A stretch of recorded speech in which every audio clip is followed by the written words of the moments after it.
Cyril Ferraud, à 40 ans, un homme comblé entre passion, tendresse et transmission. Dans le paysage médiatique français, peu de personnalités suscitent autant de sympathie que Cyril Ferraud. Depuis ses débuts à la télévision, l'animateur est devenu une figure familière, presque intime, pour des millions de téléspectateurs. Mais derrière ce visage toujours souriant, derrière cette énergie débordante, se cache un homme discret, profondément humain, qui a su tracer sa voie avec intelligence et cœur. En cette année où il souffle ses 40 bougies, Cyril Ferraud vit ce que l'on pourrait appeler un véritable âge d'or, une carrière florissante, une reconnaissance publique sincère, mais surtout, un bonheur familial inestimable auprès de sa femme et de leur petit garçon, Tim. Plus qu'un simple présentateur, Cyril est devenu un symbole d'équilibre et d'authenticité. Il n'est pas exagéré de dire que Cyril est tombé dans la marmite télévisuelle quand il était enfant. Originaire de Digne-les-Bains, il grandit dans un environnement modeste mais chaleureux, où les jeux de mots, les quiz et la langue française occupent une place de choix. Adolescent, il envoie déjà des propositions de questions à des émissions comme Des chiffres et des lettres. Son amour pour les mots, pour le partage, et pour le lien avec les autres ne le quittera jamais. Formé à la communication et aux médias, il entre dans le monde de la télévision avec la même passion qu'il avait enfant. Il apprend, observe, travaille sans relâche. Son sourire, sa diction parfaite, sa bienveillance naturelle font rapidement de lui un animateur de confiance. À partir de 2009, sa notoriété explose avec l'émission Slam sur France 3. Son animation fluide, dynamique, et surtout profondément humaine, attire tous les publics, jeunes, moins jeunes, amateurs de jeux, amoureux des mots. Cyril devient rapidement l'un des animateurs les plus appréciés de France. Puis viennent d'autres émissions emblématiques, La carte au trésor, Le grand concours, 100% logique, les victoires de la musique classique. Partout où il passe, Cyril imprime sa marque, respect du public, qualité du contenu, accessibilité. Mais contrairement à certains de ses collègues, il ne cherche jamais la lumière à tout prix. Sa célébrité, il la vit avec modestie. Malgré sa présence constante à l'écran, Cyril a toujours su préserver un jardin secret. Peu d'informations circulent sur sa vie personnelle, et c'est volontaire. Il ne s'affiche pas dans les magazines People, ne commente pas sa vie sentimentale sur les réseaux sociaux. Pourtant, dans l'intimité, c'est un homme pleinement engagé dans sa vie de famille. Depuis près de 10 ans, il partage son quotidien avec celle qu'il appelle avec tendresse sa lumière. Une femme douce, discrète, bienveillante, étrangère au monde du showbiz, qui l'a aidé à trouver l'équilibre. Ensemble, ils ont bâti une relation solide, faite de respect, de rire, de conversations profondes et de silences partagés.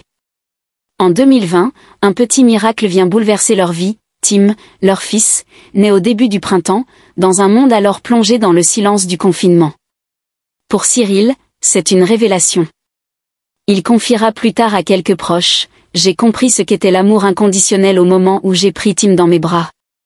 Depuis ce jour, tout change. » Ses priorités, ses choix professionnels, son rapport au temps.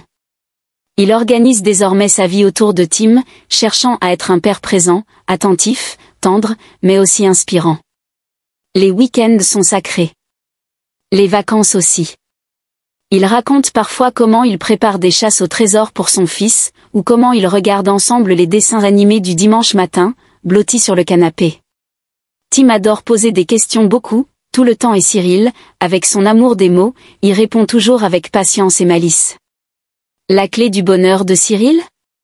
L'équilibre. Il a compris très tôt que la réussite ne valait rien sans paix intérieure. Alors, il choisit. Il sélectionne ses projets avec soin, refuse ceux qui pourraient l'éloigner de sa famille, aménage son temps pour être là au moment clé. Il privilégie les tournages proches de chez lui, s'autorise des coupures régulières pour recharger ses batteries auprès des siens. Son entourage parle d'un homme calme, organisé, profondément ancré. Il médite parfois, lit beaucoup, adore cuisiner le dimanche en écoutant de la musique classique ou du jazz doux. Sa maison, baignée de lumière, est à son image, simple, chaleureuse, accueillante. Plus que tout, Cyril veut transmettre à son fils les valeurs qui l'ont guidé, le respect, la curiosité, l'empathie, la persévérance. Il veut qu'il sache que la réussite ne se mesure pas en like ou en audience, mais en relations humaines vraies. Avec sa compagne, ils éduquent Tim dans un environnement ouvert mais structuré. Pas d'écrans excessifs, beaucoup de lecture, des activités créatives, des moments de silence, de nature, de contemplation. Et demain? Cyril a encore de nombreux rêves. Il réfléchit à des projets plus personnels, peut-être une émission familiale, autour de la transmission entre générations, ou un documentaire sur le pouvoir des mots dans l'enfance. Il aimerait aussi écrire un livre, pas sur lui-même, mais sur tout ce qu'il a appris en écoutant les autres, en jouant avec eux, en les accompagnant. Il évoque aussi, avec un sourire en coin, l'idée de prendre plus de temps dans quelques années, de ralentir, pour accompagner Tim dans ses grandes étapes. Peut-être même s'essayer à l'enseignement, ou à l'accompagnement des jeunes animateurs, à transmettre à son tour ce qu'il a reçu. Cyril Ferraud, à 40 ans, n'est pas seulement un animateur à succès. Il est devenu, sans bruit, une figure inspirante de la vie moderne, un homme public profondément privé, un travailleur acharné mais sensible, un papa poule capable de tout arrêter pour un câlin improvisé. Il incarne cette génération qui réinvente la réussite, non plus verticale et bruyante, mais horizontale, équilibrée, sincère. Dans un monde qui court, il choisit de marcher. Dans un monde qui crie, il choisit de parler bas. Dans un monde d'images, il mise sur le vrai. Et c'est peut-être ça, le secret de son éclat.